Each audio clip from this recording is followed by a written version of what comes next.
Hello ladies and gentlemen, and welcome back to my channel for another Hot Toys figure review.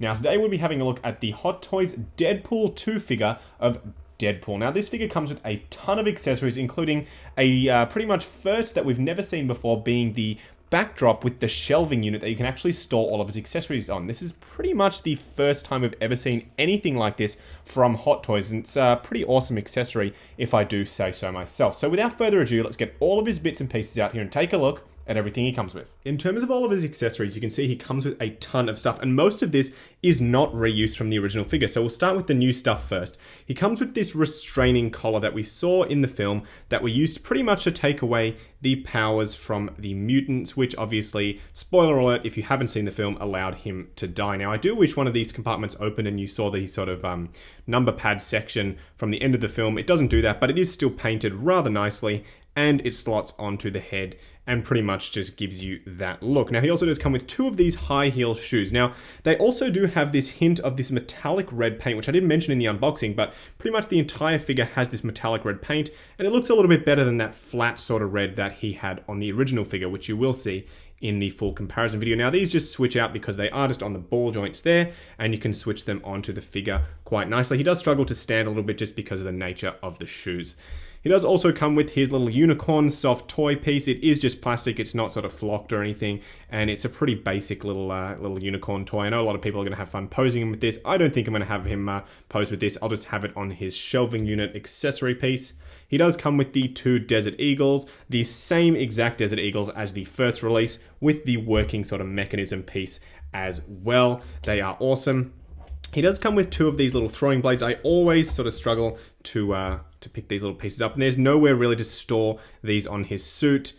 He does come with two. I just only took one out of the box just because I didn't want to lose it. He also does come with his dagger, which can store in his leg holster. It's a really, really nice piece. Again, exactly the same as the original. Something that is different to the original are these swords, and you will see that in the full comparison video when I compare them both. These swords are completely different between the two releases. They are metal on this new release as well, much like they were with the original, but the detailing and basically the hilt is a different piece. The blades even could be the same. We'll have to check in the full comparison video. Now he also does come with the X-Men trainee shirt, which looks really nice. It is that sort of netted material, and it does have trainee printed on the back. It does undo with the Velcro section there in order to put him into the shirt, and it's pretty easy to get on and off. Just be careful because it is starting to sort of fray in sections. Just tuck those loose sort of seam pieces away. He does also come with a bunch of hands, and some very expressive hands, mind you, and he does also have this silver paint on the back, which was actually not on the original ones. And when we do the comparison video, I know I've mentioned this comparison video about 10 times, but we will see the differences between the hands on this new version versus the old one. The last big accessory, aside from his backdrop shelving unit, which I'll show you in just a second, is his display base. I much prefer this smaller display base compared to the original one, and it's got a really, really nice texture on it with Deadpool 2 printed on the top there. Now it also says Deadpool on the front here, but then they're pretty much not using these silver nameplates anymore. I really wish they would go back to the metal nameplates. I do love the look of them, but it still gets the job done. So what I'm going to do now is get the shelf accessory out here and get that all set up and give you a closer look at how that works. Now in terms of his cardboard backdrop, you can see he actually comes with one that mimics a shelving unit, and you can display his accessories all on there. So you can have his high heels, and his shirt also comes with a cardboard coat hanger. Now in order to get the sword to actually stay on there without everything sort of falling off, as you can see, these shelves are starting to slope a little bit just because they're cardboard. He comes with this Deadpool-style magnet that you can use to hold his swords up there. And the shelves also do just sort of slot in, and these pieces secure them in there. So it is a really, really awesome way to display some of the accessories that you probably never use with Deadpool, like the high heel and even the restraining collar as they go flying off the shelves here.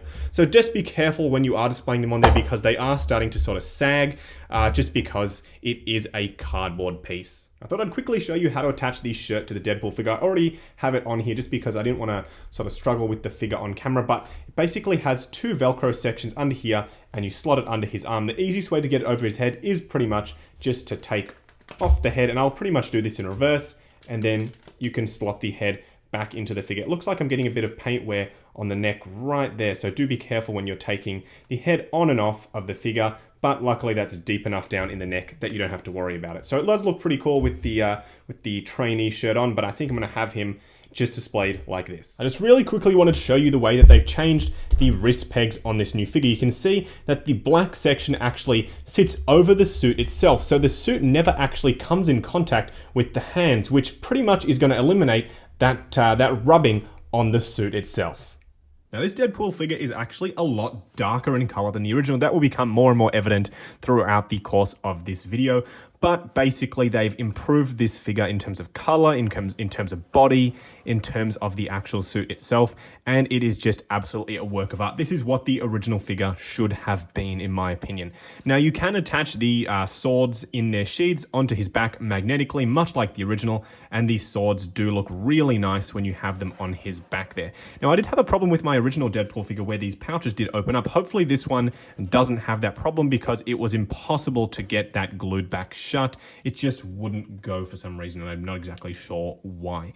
But the figure himself looks really cool. His body is much improved from that original figure. I remember the waist was a big bone of contention for a lot of people because it was very, very narrow in the waist, and then the hips were really, really wide. Another issue was these shoulder pads sort of sat really far out and looked like they were going to come off on the original figure. This one does not have that issue. Now, the original figure does have a lot brighter of a color, as I said, and I know a lot of people will like the brighter red. However, I do think this darker red does also look really, really nice, and it suits the character. I mean, in the film, it was a darker suit, much more battle damage, because obviously he's been using this suit between the two films, so it makes sense that it's just a little bit darker in color. As for his legs, they are pretty much the exact same sculpt in terms of the sculpted parts. The outfit is different. The knee pads are a hell of a lot smaller than the original ones, and they are not going to peel off. These are now integrated into the suit, it looks like.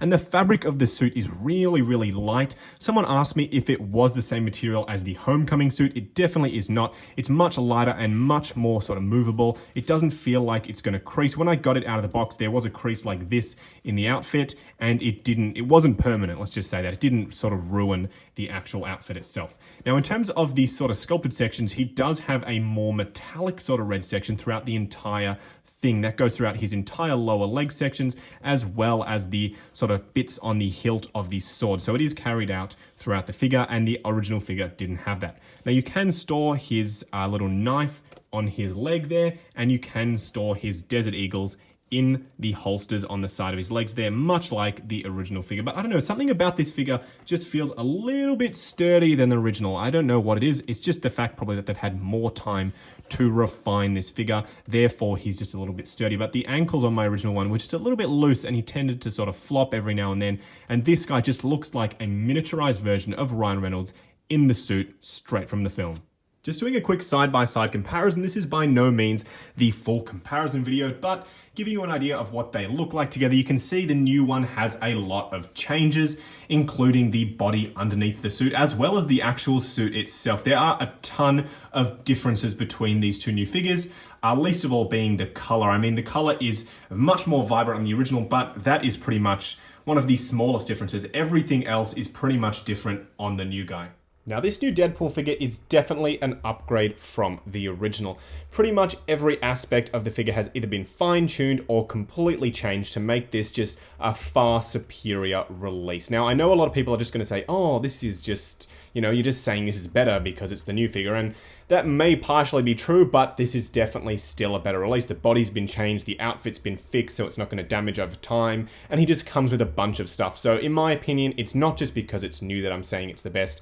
I'm just saying that because there have been so many improvements, and I think it's sort of clear as day when you look at the figure yourself. So the comparison video is coming up soon. I do have the original Deadpool figure. Luckily, I did sell it on, but I managed to pick it up off my buddy Daniel just to do the comparison video, and I'll be returning it to him afterwards. So I want to say a huge thank you to Daniel for making that happen, because I know a lot of you are keen to see the differences between the two figures. So without any delay, I'm going to get started on the comparison video now. If you can find this guy, do pick him up. I know Sideshow is shipping him fairly soon, so I'll have the link down below to their website for that. There was the typhoon in Hong Kong, so some of the shipments were delayed, but they will be making their way to you guys in the US and everywhere else throughout the world, I'm sure, very soon. So that's about it for this video, guys. Like, comment, and subscribe, and I'll catch you in the next video.